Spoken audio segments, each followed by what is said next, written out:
Ok, meus irmãos, vamos lá então. Ok, estamos na unidade 4. Vamos estar iniciando com uma oração. Desculpa aí o transtorno, aconteceu algumas coisas. O computador que precisa carregar, senão vai embora também a bateria. Então vamos orar. Pai, obrigado, Senhor, por tudo, por mais um dia, para aprender a Tua palavra, Pai. Possamos estar, Senhor, estudando de uma maneira que o Senhor venha falar conosco, Pai. Em nome de Jesus, amém. Ok, a linguagem bíblica, unidade 4, a unidade bíblica da retórica. Figuras de retórica. Então, cuidado do intérprete quanto à linguagem bíblica. A gente vai ter que tomar um cuidado com a interpretação do texto por causa do uso que há constante de uma linguagem dentro do texto. Tá todo mundo ouvindo? Cat, tá ouvindo? Oi? Ok. Portanto, vamos estudar acerca de importantes observações sobre a linguagem, expressões, principalmente a expressão hebraica e grega. Eles usam ilustrações que não é do nosso tempo, usam figuras de linguagem, como o próprio Jesus usou. Então, vamos lá, capítulo 1, importantes observações sobre a linguagem bíblica. Então, a palavra de Deus será melhor compreendida se o leitor estudar cuidadosamente o conteúdo. Com a linguagem bíblica nunca pode ser ignorada. O significado das palavras não pode mudar o nosso modo. A gente não pode dizer assim, isso significava aquilo. A gente volta àquele erro de uma interpretação. Sabemos que a Bíblia não foi escrita nem em inglês, nem em português, nem em espanhol. A Bíblia foi escrita em hebraico e grego, e aramaico é uma realidade totalmente diferente da nossa. Então, na interpretação das escrituras, o cuidado devido com a linguagem não pode ser ignorado. O significado das palavras não pode mudar. O nosso Paulo já disse o significado da palavra. Em sua maioria, as palavras que sobrevivem por longo tempo numa língua adquirem muitas denotações e conotações. Então, as palavras vão mudando de acordo com o período do tempo, e assim aconteceu dentro do texto bíblico. Alguns exemplos podemos ver: o muro está acabado. Então, o muro está acabado, e podemos dizer também: José está acabado. Significa que ele está envelhecido e ele está o sol ou a vida acabou com ele, e o muro quer dizer que o muro está completo. Então, a gente vê que as palavras elas têm significados, e biblicamente também tem isso lá dentro. A gente tem que prestar atenção nessas partes bíblicas que trazem essa linguagem, para a gente não trazer para uma interpretação literal, ou seja, é isso e acabou, ou para uma interpretação que venha dizer algo semelhante, mas que não é o que o autor queria dizer. Conhecendo os sentidos das palavras nas Sagradas Escrituras. Então, outra coisa, as regras ajudam o leitor a saber. Há 3 sentidos pelos quais podemos interpretar. Então, temos aí literal. Se foi falado literalmente, mesmo não adianta a gente colocar linguagem figura, não adianta colocar mais nada. Literal. Outra coisa, figurativo. Se é simbólico, é simbólico. Se é figurativo, é figurativo. A gente não pode tirar. E popular. Se a linguagem está ali, é uma linguagem popular, a gente vai trazer uma maneira de trazer uma interpretação para os nossos dias. Então, há esses 3 sentidos. Por exemplo, quando falamos sobre cruz, está ali várias passagens da Bíblia sobre cruz. Então, em alguns lugares, interpretamos literalmente. Cruz, literalmente ali. Ou seja, Jesus foi crucificado numa cruz, literalmente. E aí, aqui, em outros lugares, a gente interpreta de uma maneira figurativa. Aquele que quer vir após mim, carregue a sua cruz. Renuncie-se a si mesmo, toma a sua cruz. Mateus 16 e 24. Então, aqui a gente já tem uma interpretação diferente. Então, não é eu sair carregando uma cruz por aí, ok? Não é eu sair por aí carregando uma cruz nas costas como penitência. Vocês sabem que na época de Páscoa, as pessoas carregam cruz e se batem. Alguns lugares ainda fazem isso. Então, aqui não é isso que está dizendo. E aí temos também sentido popular da palavra cruz, que aqui Paulo já traz para o sentido que é cristão, inimigo da cruz. Quem são os inimigos da cruz? É aquelas pessoas que são inimigas dos cristãos, inimigas daqueles que perseguem os cristãos, ou seja, eles são inimigos daqueles que perseguem. Então você vê que uma palavra ela tem 3 interpretações e a gente tem que tomar cuidado nessa leitura. E aí tem outras palavras, comer, templo, morrer, trevas, dormir, são palavras que a gente tem que prestar atenção. E das mais alta importância que o intérprete saiba se a palavra é usada no sentido literal ou figurado, ok? Isso é importante. As palavras estar no sentido literal ou figurado, a gente tem que saber. Os judeus e até os discípulos cometeram na página 129 erros frequentes quando interpretavam literalmente o que Jesus queria dizer figurado. Ou seja, eles interpretavam literalmente, porque Jesus falava por muitas parábolas, Jesus ele falava aquelas pessoas para eles não compreenderem e depois ele falava aos discípulos o significado. Então a gente tem de ter essa visão, essa concepção, a gente tem que estar entendendo isso, ok? Então você está participando aqui, deixa eu ver se está todo mundo aí, beleza? Participando aí junto com a gente. Então a gente está aprendendo. Vamos aqui! Então a gente está aí aprendendo a palavra de Deus, beleza? Vamos lá. Outra coisa, a interpretação de expressões no hebraico. A gente tem que lembrar que a Bíblia foi escrita no hebraico. Então, a gente tem essas interpretações na língua hebraica, ok? No modo como eles escreveram, o diálogo hebraico, a gente não pode fugir para uma melhor interpretação. Então, o texto bíblico com expressões hebraicas, por exemplo, a Bíblia, como sabemos, foi escrita grande parte da cultura dos hebreus. Isso pode ser percebido por meio da linguagem, o modo de expressar alguns pensamentos. Então, a gente faz aquela leitura pensando como um judeu. É aquilo que você entra na mente do autor que escreveu, na mente daquelas pessoas que estavam vivendo, para você ter uma compreensão melhor.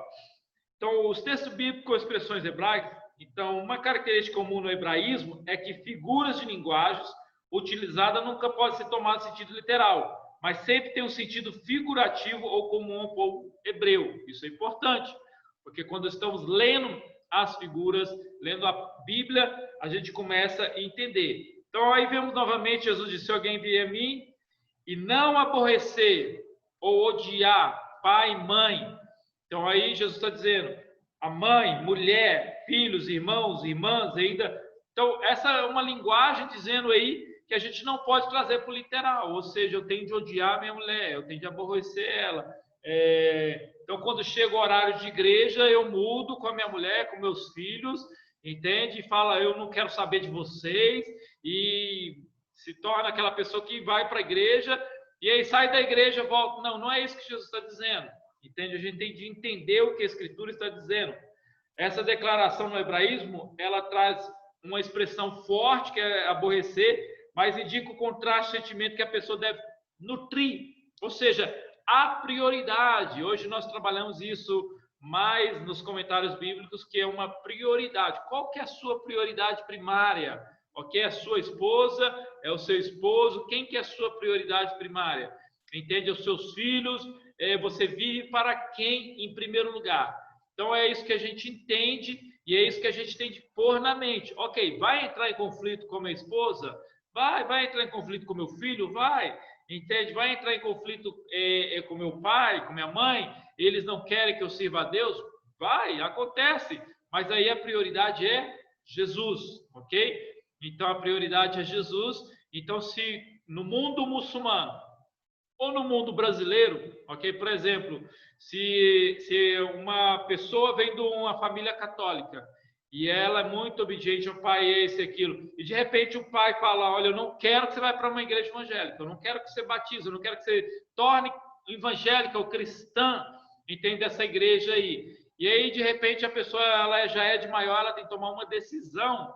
E aí, o que acontece? Ela toma uma decisão, mesmo que ela aborrece o pai, ou deixa o pai triste.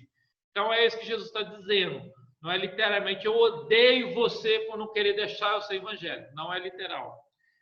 Então, a gente tem que prestar atenção na leitura bíblica em relação a isso. O que podemos entender nas palavras de Cristo é que ele deve ter o primeiro lugar no nosso coração. Então, não adianta, ele tem que ter o primeiro lugar ali dentro. Então, o hebraísmo, ele faz isso, ele traz um pensamento, uma maneira de expressar para que as pessoas sejam chocadas. Ou seja, é a maneira da escrita, a literatura, para que você seja chocado com aquilo. E o hebraísmo ele é muito forte em relação a isso, em relação a esse diálogo. Quando você vê os profetas, principalmente Isaías, atuando uma profecia, como vemos Jeremias, eles são muito apelativos, são muito fortes e eles trazem uma mensagem e a gente tem que prestar atenção. Então, a gente tem outros exemplos aí, você pode ler no seu livro outros exemplos para você estar aprendendo isso e tendo um desenvolvimento em relação a isso. Os nomes de lugares, o modo de expressão dos hebreus. Então, o leitor estuda geografia bíblica, há vários lugares, entende?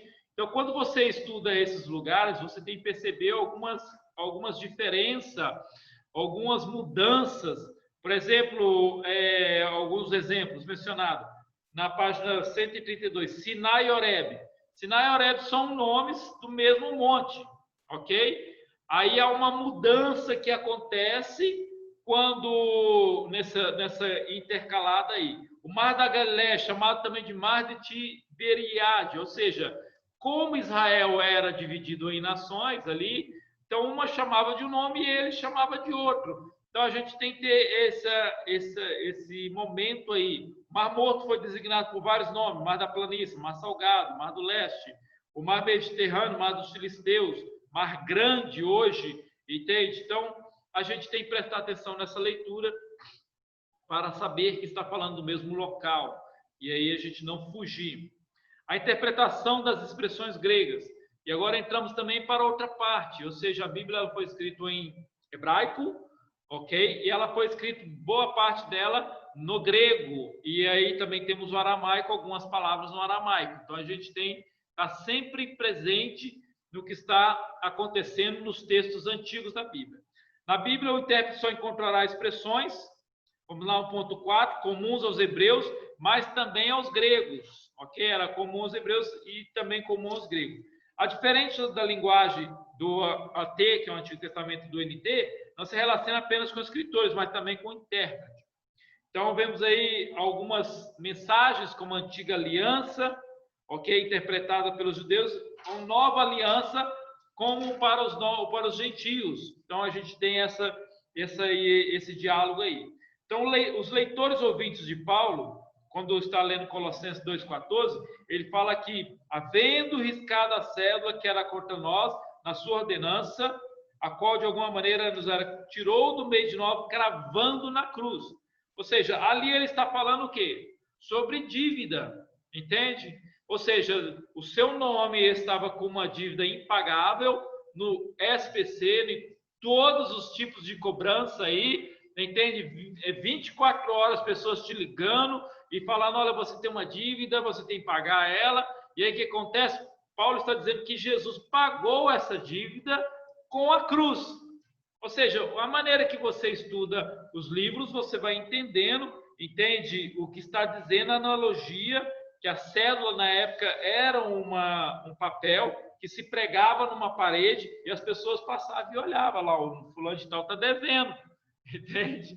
Fulano de tal está devendo. Era pregado num lugar aquela dívida, ok? Os governantes mandavam pregar. Agora você imagina, a gente chega no comércio aqui, aí você chega no açougue e aí seu nome está pregado lá no açougue, lá num madeiro ou no mural, o seu nome está lá. Era isso que Paulo está dizendo.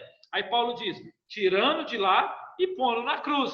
Ou seja, é a redenção daquilo que eu devo, que eu não poderia pagar.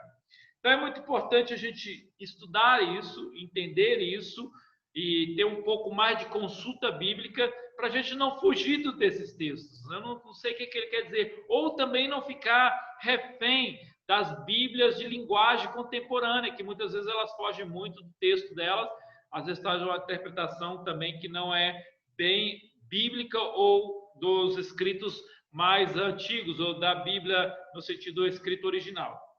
Então, quando uma pessoa contrai uma dívida, como está dizendo, ao pagar, não, riscava o documento de dívida. Aí ia lá e riscava, é isso que Paulo está dizendo. Uma coisa interessante que eu acrescentei aqui, se você já percebeu nas leituras das cartas de Paulo, principalmente alguns textos dele, ele começa falando de Jesus Cristo, põe o nome Jesus Cristo, e depois ele põe Cristo Jesus. Entende? Aí você fica assim, mas o que está acontecendo aqui? Se você nunca percebeu, faça essa leitura no livro de Efésios, de Gálatas. É bastante comum Paulo fazendo esse trocadilho, entende?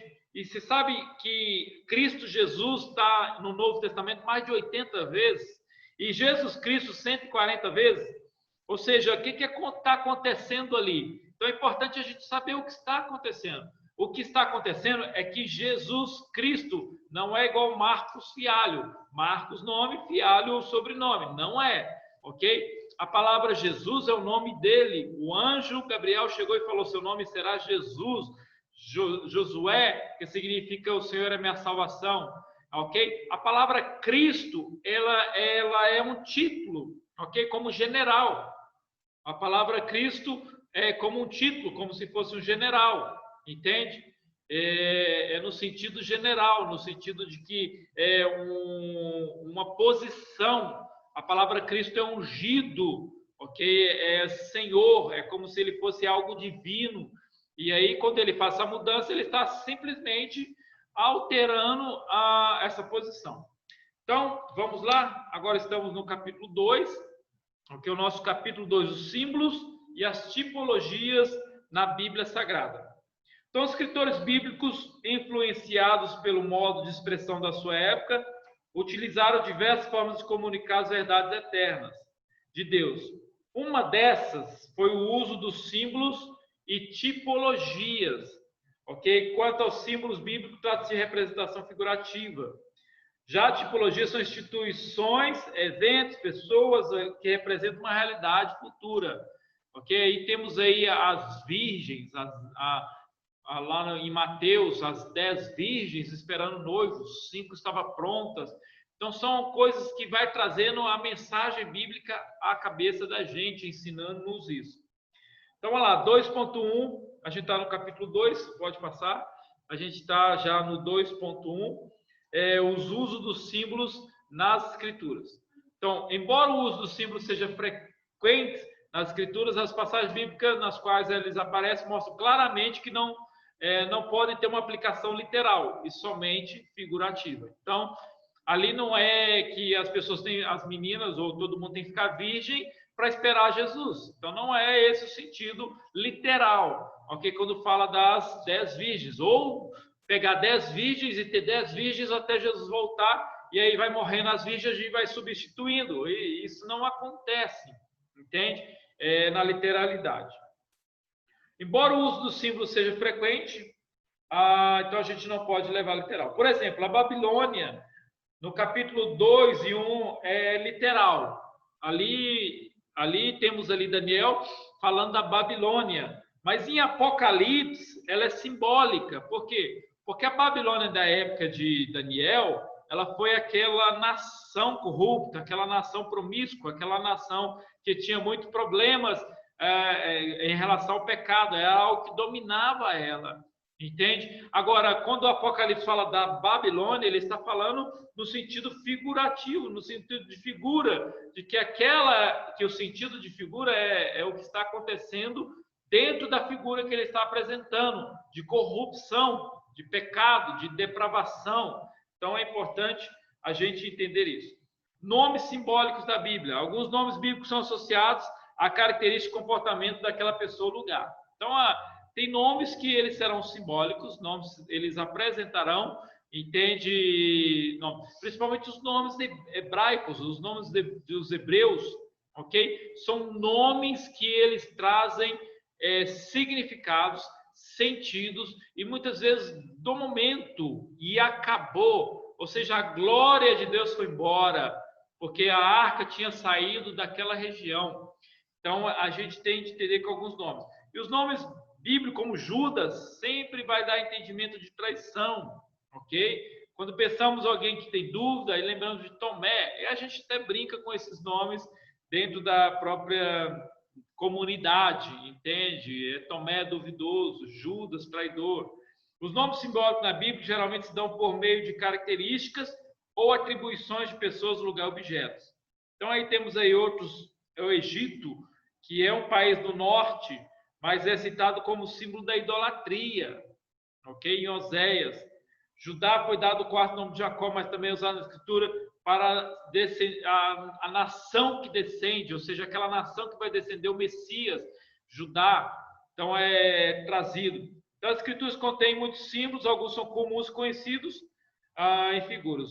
Aqui temos aqui lâmpada, que é o símbolo da Bíblia. Lâmpada para os meus pés, Salmo 109. Espelho, Tiago, você põe a Bíblia de frente para você, para ela refletir você. Lavatório, Efésios, a Bíblia ela vai te lavar. Lembrando do Antigo Testamento, lá em Levítico, lá em Deuteronômio, que fala sobre o lavatório. Pão, Isaías. Leite, carne, mel, fogo, martelo, espada, semente e luz. Você vê várias palavras que significam a palavra de Deus ou a Bíblia. Então aí temos vários lugares aí que você pode estar vendo, simbólico, abelhas, o rei da Síria, nesse quadradinho aqui, você percebe nesse livro que estamos usando, o livro do Ibade, que está aí abelha, Juízes 14:8, literal. Então temos a parte literal e temos a parte aí simbólica. Então há muitos termos a gente tem que prestar atenção nisso para a gente não equivocar. A tipologia bíblica é o estudo ou ciência dos tipos. A tipologia baseia-se na suposição de que um padrão na obra de Deus através da história da salvação. Então essa tipologia ela vai trabalhar todos os tipos. Então olha aí, olha interessante o que está escrito no seu livro. A tipologia baseia-se na suposição de que há um padrão na obra de Deus através da história da salvação. Deus prefigurou sua obra redentora no Antigo Testamento. Então, tudo que temos dentro do tabernáculo, tudo que temos dentro da figura do Cordeiro do Antigo Testamento é um tipo de Cristo, é um tipo das coisas que ia acontecer no futuro. Então, você vê que quando Jesus está aproximando, João Batista vai batizar Jesus. João Batista ele olha e diz: eis o Cordeiro de Deus que tira o pecado do mundo. É um tipo de quê? Do Cordeiro, que era sacrificado todos os dias, um de manhã e um de tarde, sacrificado pelo pecado, sacrificado por os pecados da nação. Então agora Jesus tira todos os pecados. Então é importante e é muito legal isso. Quando você faz o estudo do tabernáculo, e aí você vê lá do tabernáculo lá, aquelas coisas são figuras, aquelas sombras para o futuro. E a Bíblia registra que Deus se revelou progressivamente. Deus foi se revelando à nação. De Gênesis a Apocalipse, aos homens, Deus foi falando. E aí o que acontece? Tudo culminou em Jesus Cristo, essa revelação. Por isso que Hebreus começa que não há mais uma profecia, não há mais uma mensagem que direciona ao Messias, porque já foi revelado a pessoa do Messias, do Senhor e do Salvador. Alguns cuidados necessários que temos de ter quanto ao uso dos tipos da Bíblia. Primeiro, a gente tem algumas observações. Primeiro, o que é antipo é mais forte que o tipo, pois o tipo é apenas sombra de uma realidade encontrada, portanto, imperfeita. Exemplo, Isaac é um tipo de Cristo.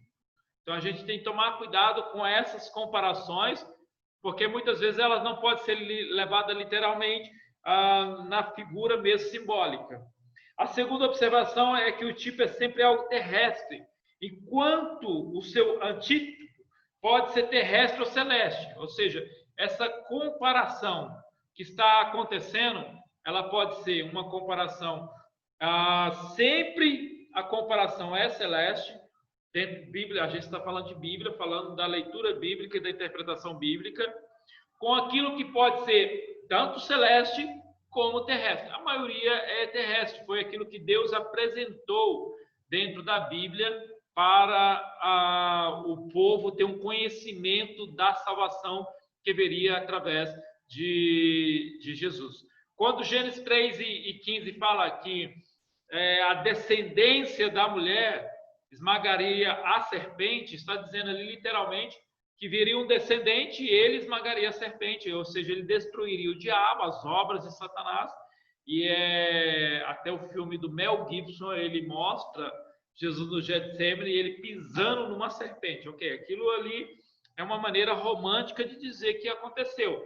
mas aquilo ali é uma simbologia criada dentro da história daquele filme, mas que na realidade é o que retrata Gênesis 3 e 15, entende? Só que isso só acontece quando Jesus expira e quando ele ressuscita, ok? Porque quando ele expira, ele vence o pecado, ou seja, ele vence aquilo que o diabo trouxe.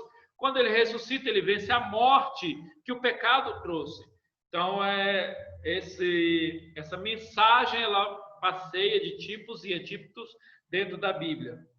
A terceira observação é que o tipo é profético, é sempre anuncia algo futuro. A gente tem que tomar essa observação muito a sério. Por quê? Porque o tipo ele está lá na frente, o antípodo está atrás, revelando o que está acontecendo. Os tipos se assemelham aos símbolos e pode até ser considerado uma espécie particular do símbolo. Características que diferenciam, mas elas têm uma ligação muito grande. Jesus, Cordeiro. Então, é uma ligação muito grande, entende? Com o que está acontecendo. Como Isaías diz, como cordeiro ao matadouro. Então, a gente vai entendendo essas mensagens aí. Algo que representam ser semelhante, ok? A tipologia também deve diferenciar-se do alegorismo.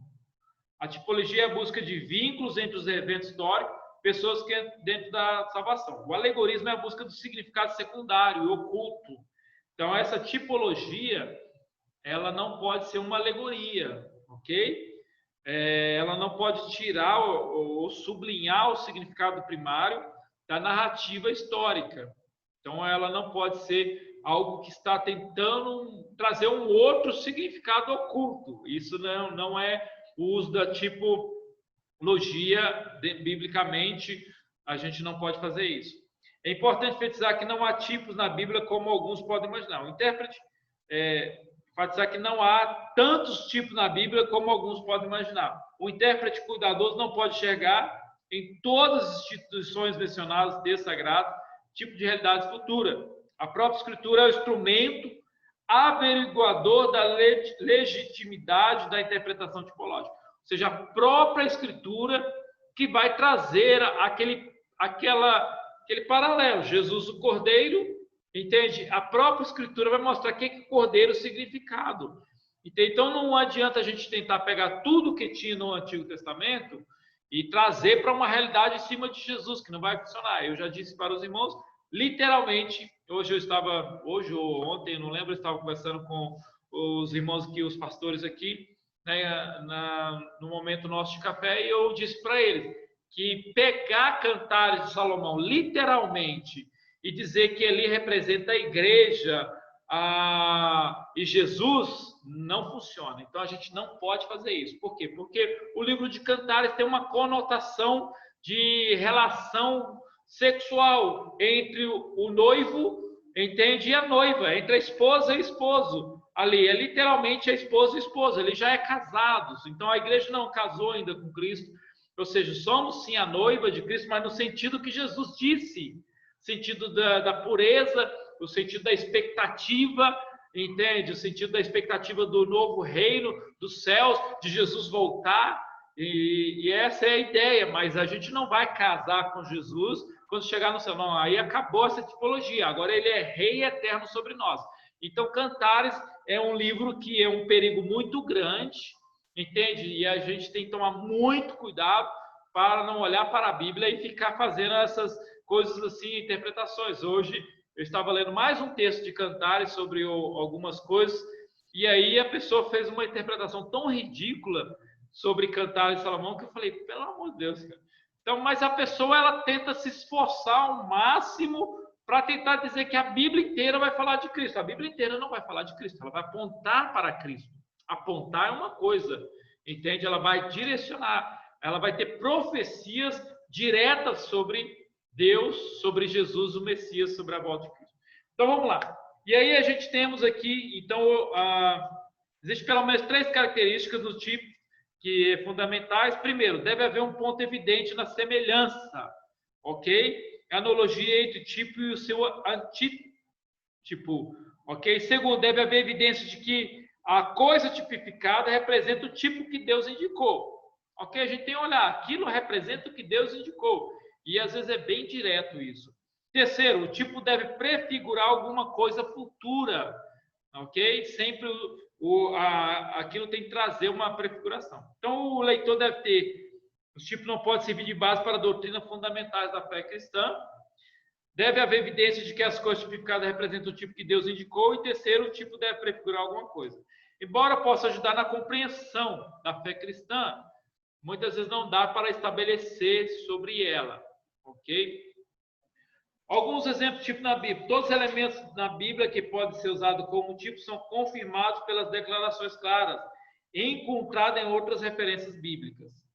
Por exemplo, ensino sobre o tabernáculo, o sacerdócio, o sacerdócio, o sacrifício, são temas explicados no Novo Testamento pelas epístolas aos Hebreus.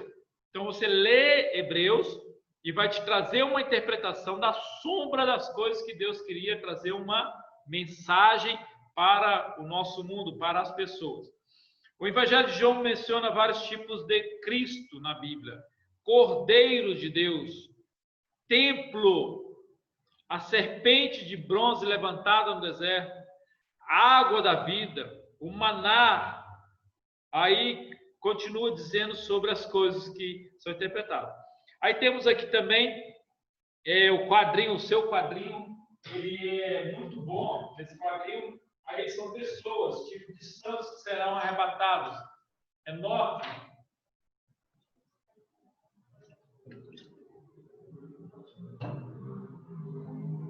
Enoque, por exemplo. Enoque, Eliezer, Faraó, Ruth, o levantamento da serpente, sacrifício, eventos à noite da Páscoa, país, Egito, Babilônia, cordeiro, ovelha, raposa. Então você vê aí que é nosso momento em que enxergamos aí esses tipos. Vamos para o terceiro. Você pode tomar uma água, respirar.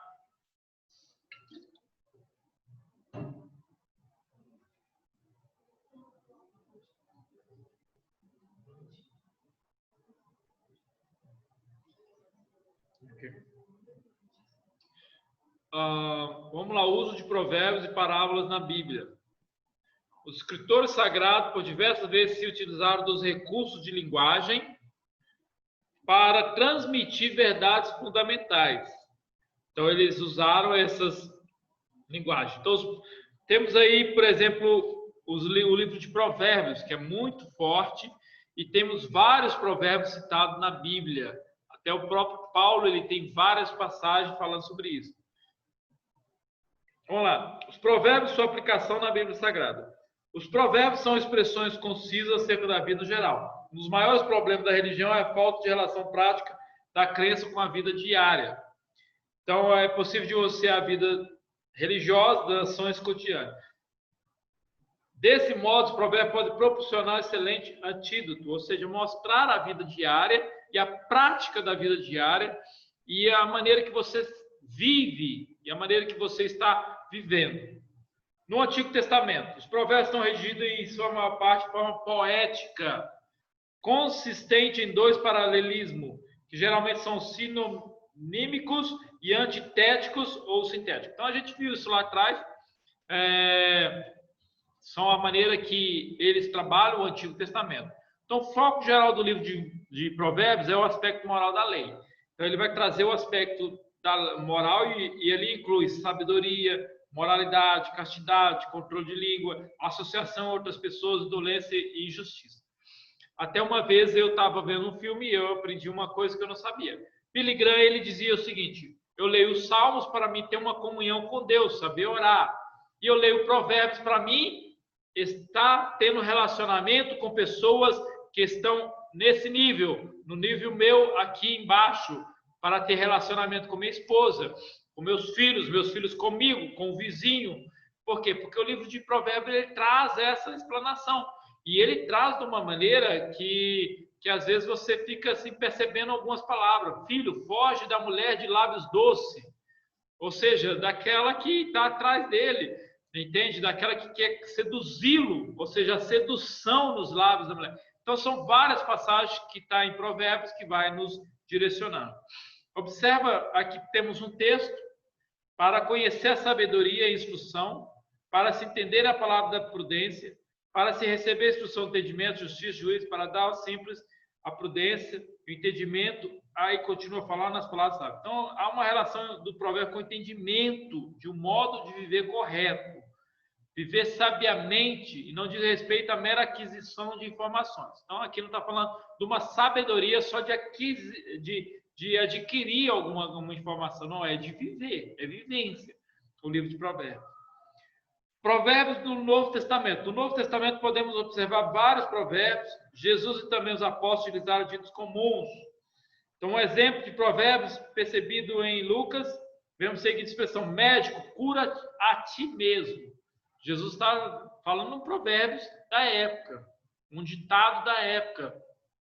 E aí tem a ver com a pessoa, entende? É um ditado comum em Nazaré. Ao princípio do médico atacar de enfermidade, qual tratava de curá-las a outros, ou seja, como que ele fazia isso? Então, Jesus está ali trazendo um momento de reflexão em cima disso. O mestre antecipa os pensamentos, nenhum profeta é bem recebido em sua própria terra. Outro, exemplo de Pedro: o cão voltou ao seu próprio vômito e a porca lavada voltou a revolver no lamaçal. Então, ele está mostrando os mestres apostatas, aqueles que apostataram, largaram a mensagem pura, ou seja, o alimento que eles receberam, eles jogaram fora. Então, é muitas mensagens sim na Bíblia que vai trazendo interpretação. Vamos lá, 3.3. Cuidado com a interpretação dos provérbios. Falando do ponto de vista interpretativo, é importante o leitor saber que os provérbios não devem ser entendidos para além do seu sentido específico. O autor disse isso, é isso. Então, a gente não vai além disso, a gente não vai numa interpretação além dessa. Por isso, quando você estuda a história antiga dos judeus, dos hebreus, você tem aí o uso e costume, que vocês vão estar estudando também, se Jesus não voltar e Deus permitir, cada um de vocês. Esse estudo vai trazer uma mensagem sobre o que está acontecendo naquele ambiente, o uso e costume daquele ambiente. E terá provérbios, terá várias falas que vocês irão aprender.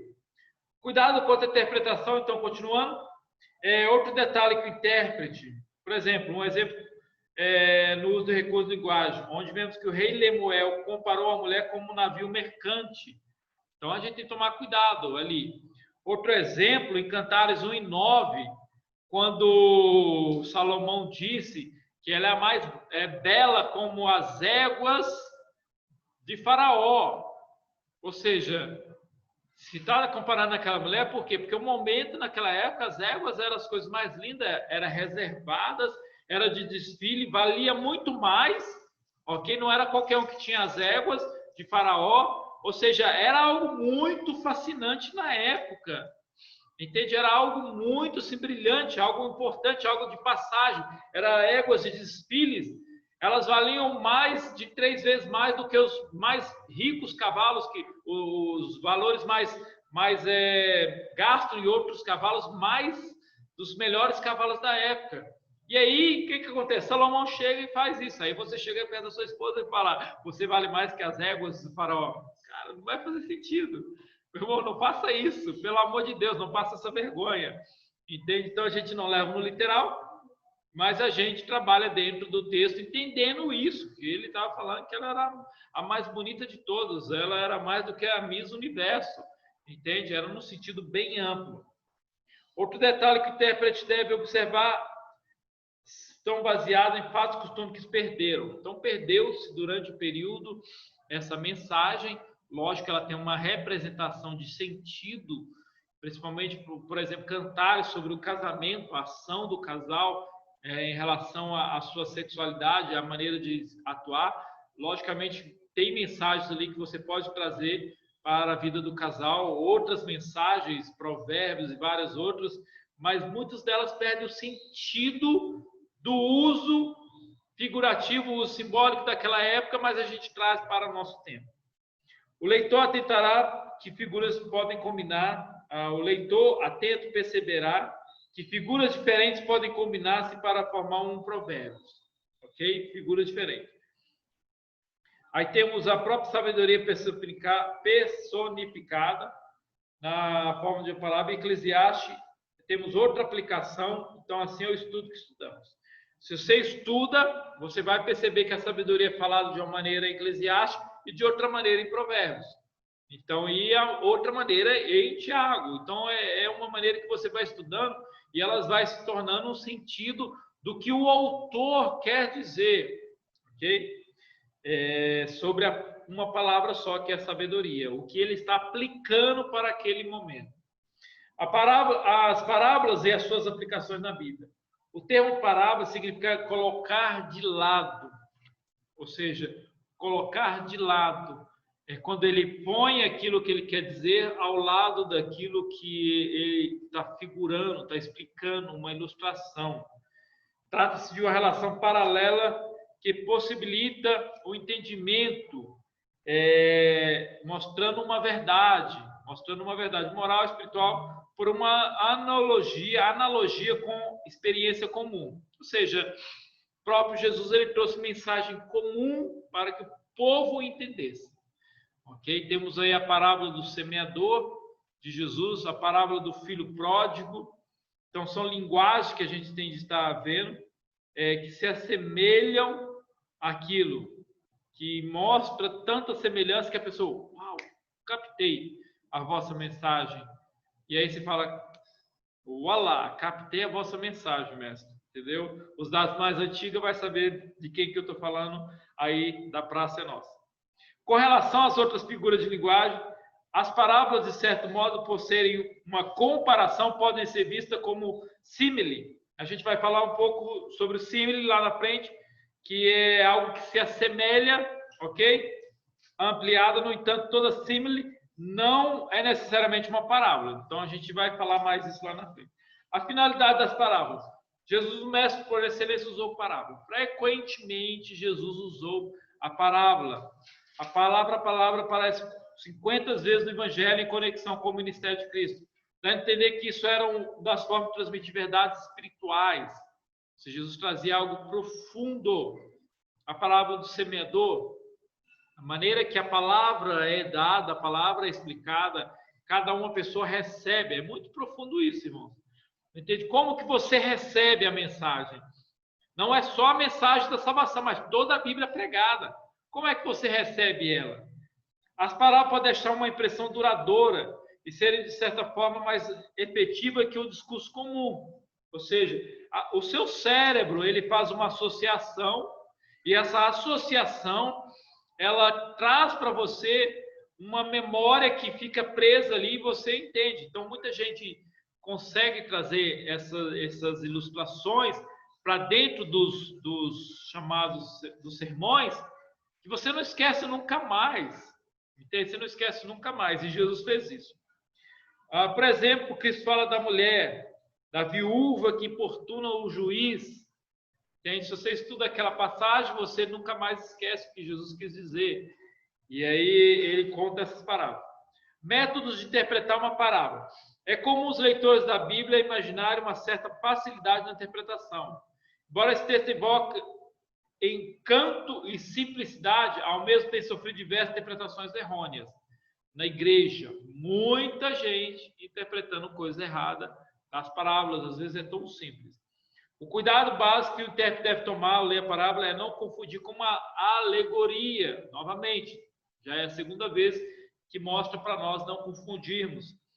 Então, Jesus ele sempre usou a figura de linguagem para transmitir essas verdades. O leitor das Escrituras, na tarefa de interpretar as parábolas, deve atentar para algumas observações. A primeira e mais importante é que o propósito da parábola precisa estar bem claro na mente do intérprete. Então, o que está dizendo Jesus sobre o filho pródigo, sobre a dracma perdida, sobre a ovelha perdida, isso tem que estar bem claro na nossa mente.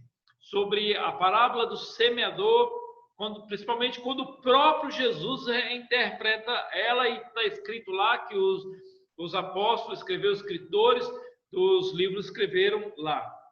Então, outro meio de se perceber o propósito da parábola, observar cuidadosamente sua introdução acerca do juízo iníquo, também a sua conclusão, entende? Pode ser percebida sobre o rico insensato.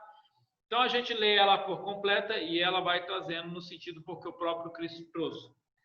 Um exemplo que temos aqui de Agostinho, ele propôs a seguinte interpretação sobre o bom samaritano. Certo homem descia de Jericó, para Jericó, Adão, aí ele falou que era Adão, para Jerusalém, cidade de paz. Adão, ele foi assaltado em Jericó, ou seja, a mortalidade de Adão. Os saltadores seriam o diabo e seus anjos. E aí começa dizendo, semi-morto.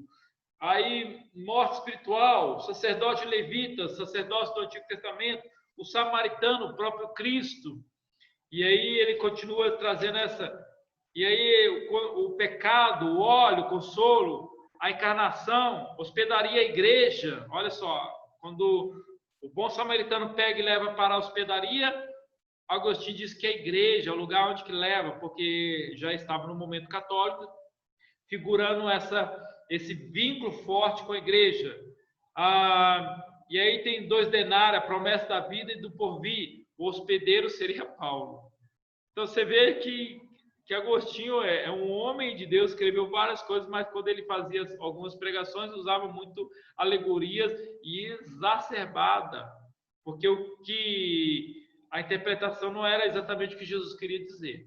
Então gente, isso é um perigo, porque a pessoa pega, abre a Bíblia e começa plá, plá, plá, plá, plá, plá, e aí o texto está dizendo uma coisa, ela pula para outra. Isso é um perigo. Por quê? Porque, poxa, o texto está dizendo, olha, o que diz ali? Está dizendo, o próprio Cristo diz, como tratar o seu próximo.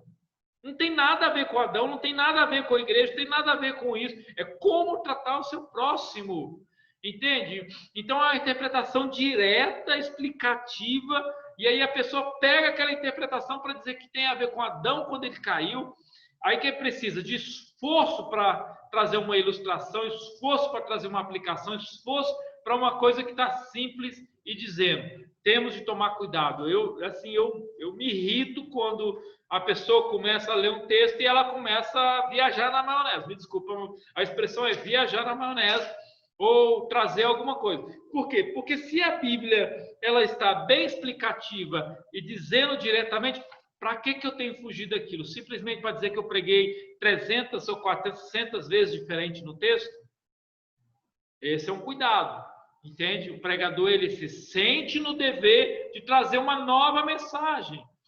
O pregador se sente, o ensinador se sente o dever de trazer uma nova visão naquele texto. Para quê? Se o texto já é básico, bíblico, profético, exortativo, já está dizendo o suficiente. Então a gente tem que tomar cuidado. E tem muita gente que segue a linha de Agostinho, muita gente pregando nas igrejas seguindo. E aí eu gosto muito quando alguém pega realmente a mensagem e traz para aquilo que ela quer dizer, entende?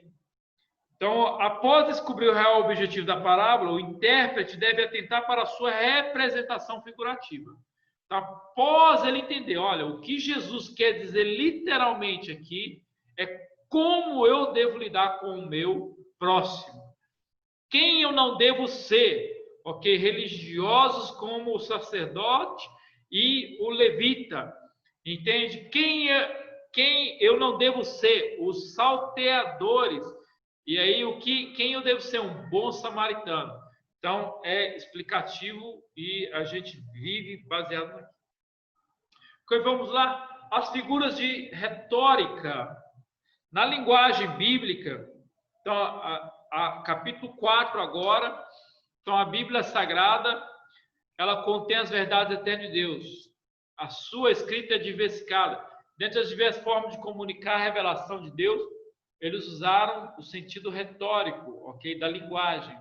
Então, usaram uma linguagem por isso que a leitura bíblica, a pessoa tem de estudar hermenêutica para fazer uma leitura bíblica, ou ela tem de ter uma compreensão de quem está ensinando, se a pessoa estudou a interpretação das escrituras, sobre a exegese, sobre a maneira de interpretar, entende? Tirar o sentido do texto sem adulterar o que o autor queria dizer, sem adulterar o que o Espírito Santo queria dizer para nós e para aquela época.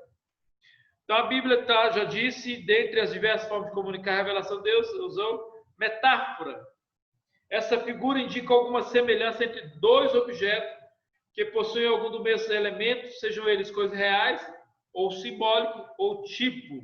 Então, temos aí, diferente da analogia, a metáfora é declarada de forma direta, possibilitando o leitor perceber a relação dos dois elementos. Você percebe diretamente o que ele quer dizer.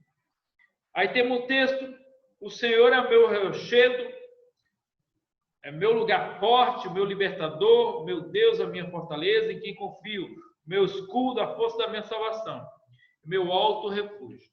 Os evangelhos mencionam várias metáforas relacionadas a Jesus. Então, esse versículo encontramos 6 metáforas: meu lugar forte, meu libertador, meu Deus, a minha fortaleza, meu escudo.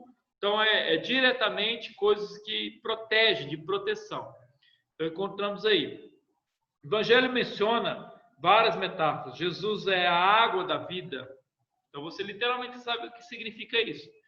Jesus é o pão da vida. Jesus é a videira verdadeira. Lógico que aí a gente tem um entendimento do que é a videira, do que quer dizer o pão da vida, o que quer dizer a água da vida.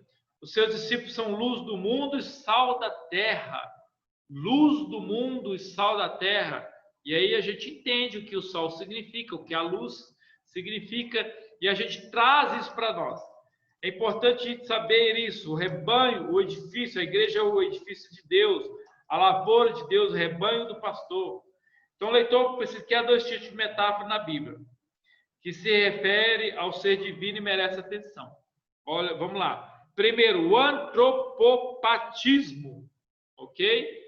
O antropopatismo atribui a Deus emoções e desejo humano. Então, Deus se arrependeu. Gênesis 6:6, de haver feito o homem sobre a terra. Ou seja, Deus, que mancada que eu fiz, para que eu fui criar o homem?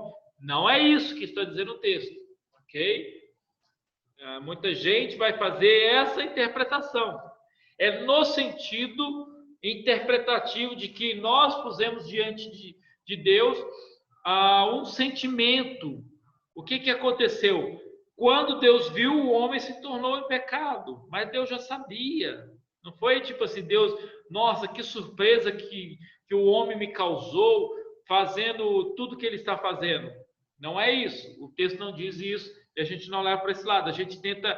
A palavra arrependimento não condiz com o ser de Deus. Na verdade, o escritor está tentando descrever a reação de Deus ao pecado. Utilizou dessa forma figurativa de linguagem, atribuir sentimento a Deus. Então, Deus não é se arrepender. Ele criou, ele sabia o que ia acontecer. Em Gênesis 3:15, ele já trouxe a profecia da maneira que ia acontecer. Ele já tem tudo programado, ele está sobre o seu trono como soberano. Ou seja, arrependimento não quer dizer que Deus não é soberano, que ele errou, que ele vacilou. Não é nesse sentido. Mas o autor, ele tenta trazer uma linguagem de emoção sobre Deus. Tem uma maneira de tentar explicar. Por isso que o Antigo Testamento diz, Deus é amor. Por quê? Vou tomar uma água aqui.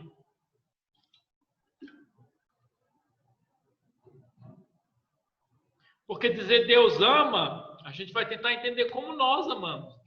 Deus ama como pai. Mas como pai nós somos ruins para peste.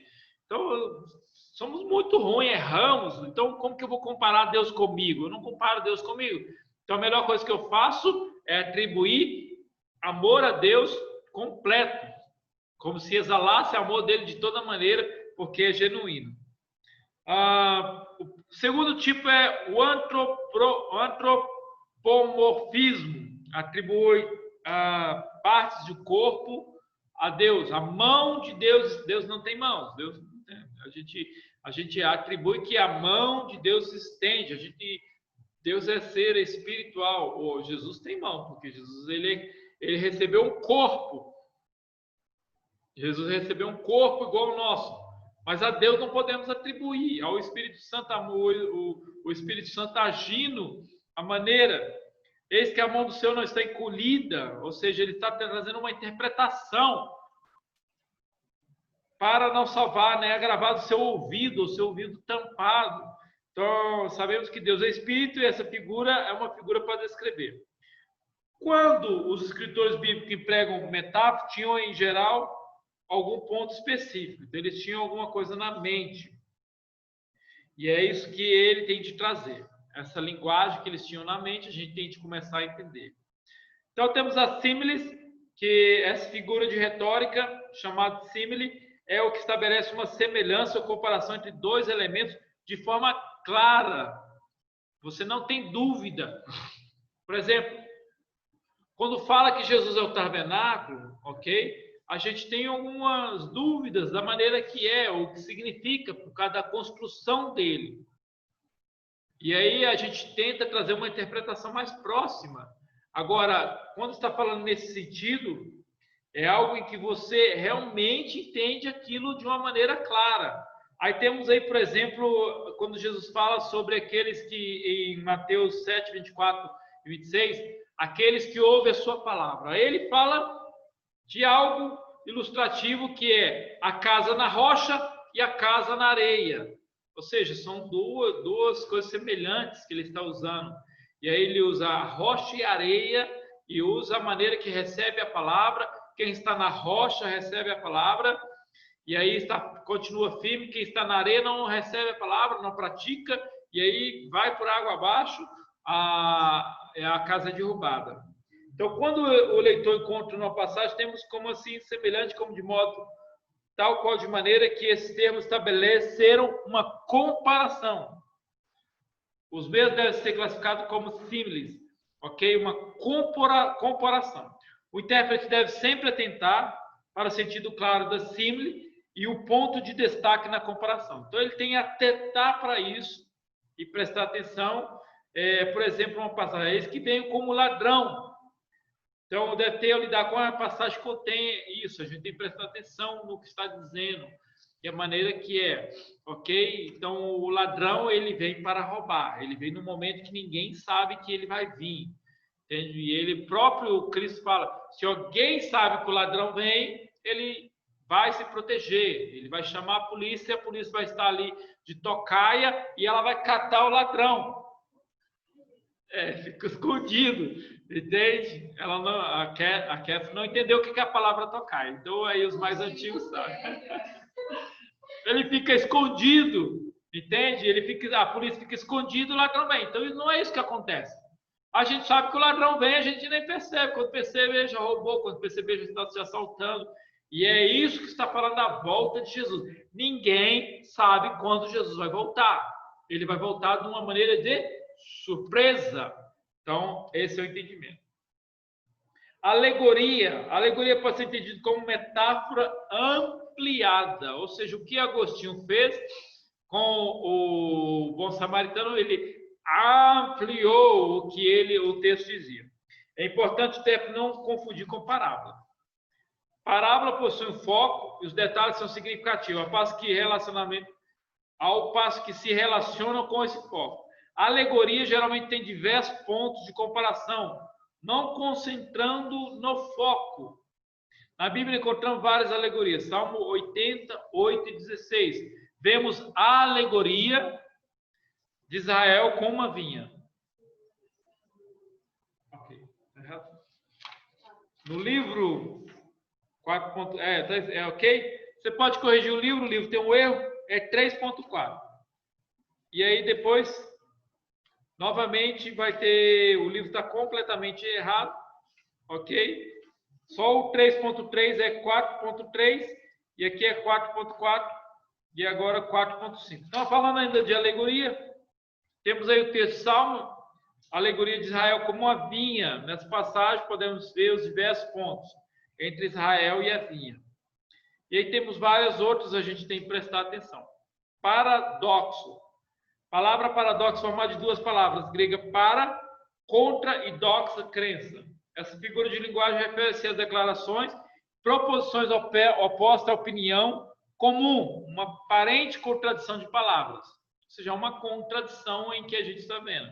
Então, temos aqui alguma coisa, Jesus, porque aquele que quiser salvar a sua vida, perdê-la.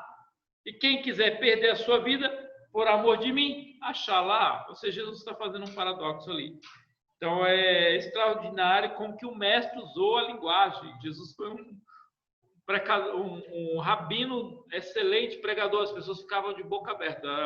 A expressão boca aberta é nossa, as pessoas, de onde vem isso? De onde vem esse ensino? A maneira que ele ensinava é maravilhosa, era interessantíssimo. Veja na tabela a seguir, você tem aí a tabela, tá? Essa tabela ela vai trazer todos para você ver aí esse sentido, entende? Nessa tabela, no nosso livro. Então, temos aí sinedoc, é usada a questão uma parte pelo todo, aí temos prosopopeia, personificam as coisas inanimadas, ironia, então, quem não sabe o que é ironia, né? Entendeu? Os irônicos aí se aplaudem. Hipérbole é essa figura pela qual se representa uma coisa como muito maior ou menor do que uma realidade, ou seja, se apresenta algo gigante. O amor de Deus, ele é grande, entende? Imenso. Paulo, ele explica algumas coisas em que ele dá conotação maior, menor e assim diante. Fábula, figura pouco usada nas escrituras, mas que tem. Interrogação, é uma figura usada quando a pergunta encerra com a conclusão. O próprio Jesus, ele pergunta para as pessoas, é uma linguagem de interrogação. Se vocês responderem para mim, se o batismo de João é do céu ou da terra, eu respondo para vocês. Ou seja, ele faz um momento interrogativo, um momento em que ele está trabalhando. Apóstrofe, esta é uma figura usada quando a pessoa... Oi? Que fala se dirige a uma pessoa, coisa ausente. Antítese. Esta é uma figura usada quando o escritor intenciona estabelecer o contraste de um pensamento com o outro. O mal e o falso servem de contraste, o bom e o verdadeiro. Gradação. Essa figura que aponta para uma escala gradativa, o pensamento que está para o clima. Ok? Estudamos aí o livro. Ela conclui a hermenêutica. Devidamente compreendido tornará o intérprete responsável quanto ao uso da Bíblia Sagrada. Beleza? Você estuda, entende mais um livro. Filha, tira aí, abre toda a tela. E aí você tem uma compreensão de tudo através da interpretação das Escrituras. Vamos lá. Áudio aberto. Você agora tem a oportunidade de perguntar. Você tem alguma pergunta? Você pode abrir seu áudio, fazer alguma pergunta. Você tem alguma coisa a acrescentar? Você também pode fazer isso. Levanta o dedinho e fala, eu quero falar. Tá tudo bem aí? Ok? Pastor. Oi, vai. Falando do cuidado quanto à interpretação dos provérbios, né? Eu lembrei que hoje eu estava fazendo um estudo de Provérbios 31, né? Da mulher de Provérbios. E nesse estudo, essa pessoa, ela colocou assim, no versículo 13, né? Onde diz que escolhe a lã e o linho e com prazer trabalha com as mãos. Ela colocou que o linho significa pureza, santidade, né? Intimidade com Deus. Então, ela fez uma aplicação também para os dias de hoje. Claro que o que ela falou foi muito bonito, muito, né, lindo, mas saiu, acho, um pouco da interpretação, sabe, da palavra. Mas, assim, e hoje, né, muitos pastores estão fazendo isso, né? Pegando um versículo e aplicando, trazendo uma aplicação para os dias de hoje. Mas isso não é errado, né? Então, o nosso problema todo é quando você tira a realidade do texto, entende? Quando você tira o que ele quer dizer. Por quê? Porque, por exemplo, a palavra vinho, entende? O que ela significava naquela época? A palavra lã, ok? Era um momento rural, era um momento de agricultura. Então, é muito mais forte do que no nosso tempo. Entende? Então, a gente tem de ter esse entendimento da cultura da época, dos usos e costumes da época, para que a gente não fuja do que o texto quer dizer. Entende? Senão a gente acaba fugindo do texto. Então tem o problema todo por exemplo, o texto está dizendo sobre uma coisa, entende? Aí a pessoa ela interpreta do jeito que é nossos dias atuais, ou ela traz uma interpretação para os nossos dias. Ok, se ela fizer uma interpretação e ficar legal, não tem nada de errado ela fazer aquela interpretação. Ela só não pode dizer que aquilo é a interpretação correta daquele texto. Ela só não pode dizer isso. Ela pode dizer, olha, o Espírito Santo me inspirou, ou Deus me inspirou a falar sobre isso e trazer uma mensagem através da Bíblia que está ali para você hoje sobre isso. Ela não pode falar assim, ó, é uma inspiração divina que traz o sentido para esse texto. Por quê? Porque o texto já tem uma linguagem, o texto já tem uma palavra, o texto já tem uma inspiração, o texto já tem o que dizer. Entende? Aí a pessoa reinventa o texto, como diz o ditado, é reinventar a roda. Então, é um cuidado muito grande. Eu, no meu caso em particular, eu vou pelo que o texto diz. Eu não vou inventar mais nada. Entende? Se está dizendo ali que é isso, é isso. Está dizendo que ela faz isso, ela vai fazer isso. Aquela mulher de provérbio, se aquelas práticas é uma prática para uma mulher cristã, eu vou sentir aquilo ali. Lógico, agora a aplicação eu tenho de olhar o que ela está dizendo. Entende? Aí entra em choque, por exemplo, o provérbio 31 se falando. Hoje nós temos as feministas.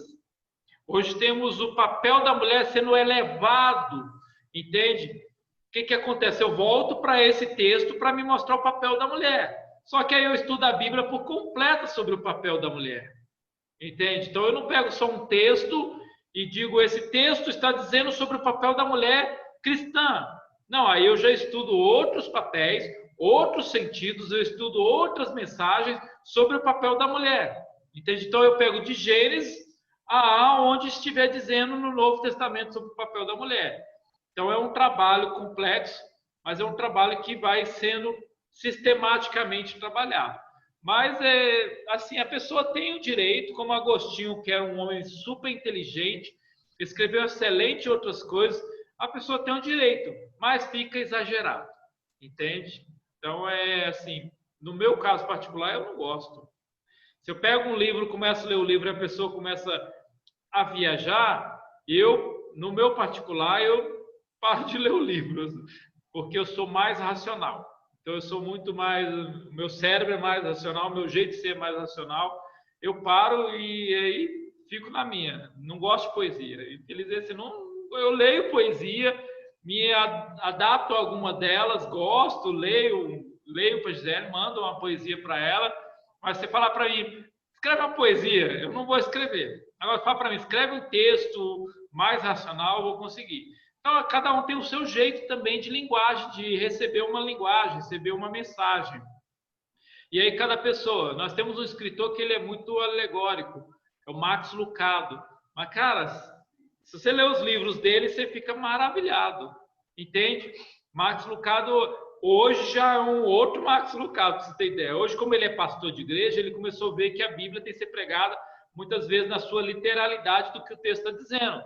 Mas os seus livros, quem já leu Max Lucado vai falar comigo, uau, o livro dele traz uma mensagem de ilustração que você fica apaixonado com o que ele está dizendo. Tem um livro dele que diz assim, sobre nos céus, como a gente veremos os frutos do céu. É bíblico, ele leu um texto bíblico e de repente ele fala que a gente vai estar lá e Deus vai falar assim, quem foi salvo pela vida dessas pessoas? E as pessoas começam a se levantar no céu e dizer, ela tocou na minha vida com testemunho, ela tocou com isso. Gente, é errado ele dizer isso? Não é. Entende? Está escrito na Bíblia? Não está. O que está escrito na Bíblia é que veremos os nossos frutos no céu. Entende? Pessoas são frutos que veremos. Então, agora, a maneira que ele trouxe para dentro do livro, ele usou quase um capítulo inteiro dizendo sobre isso, é lindo, maravilhoso. Faz a gente viajar, sonhar como vai ser no céu. Mas vai acontecer assim no céu? Não sei. Entende? Pode ser que vai acontecer, pode ser que não. Pode ser que Deus olhe e fale, poxa, eu gostei da ideia do Max Lucado. Entende? Mas a gente não pode dizer que vai acontecer. Ok? Alguém mais? Todo mundo ok aí? Faz assim? Vamos terminar mais esse livro? Deus abençoe, então. Segue firme estudando a Bíblia, pesquisando, e aí vamos firme com isso. E aí eu já posto a prova tranquilo, faça a sua prova tranquila, e aí Deus está contigo. Vamos orar e agradecer a Deus. Quer falar alguma coisa, Lucinei? Tá tudo bem? Ok? Vanildo? Tudo bem? Bênção. Beleza, então. Ok? Amém? Catherine? Vamos lá, os outros estão tudo só no áudio só. Então, Deus abençoe vocês. Vamos orar. Pai, obrigado por mais uma etapa vencida, Pai. Obrigado, Senhor, por cada um que está estudando, Pai, o esforço deles. Toda quinta-feira está estudando, ou os dias que eles pegam, Senhor, aqueles que não puderem. Eu te agradeço, Senhor, por essas vidas, porque estão aprendendo, Senhor, e vão criando maturidade, Senhor. E eu te louvo por cada vida, para a glória do teu nome. Amém. Deus abençoe a sua vida. Até quinta-feira que vem, se Jesus não voltar, com outro professor. E aí amanhã eu estarei dialogando sobre os livros que já era para estar chegando já. Entende? Deus quiser vai estar chegando. E aí eu já conversei com o professor e eu passo para vocês. Deus abençoe. Pastor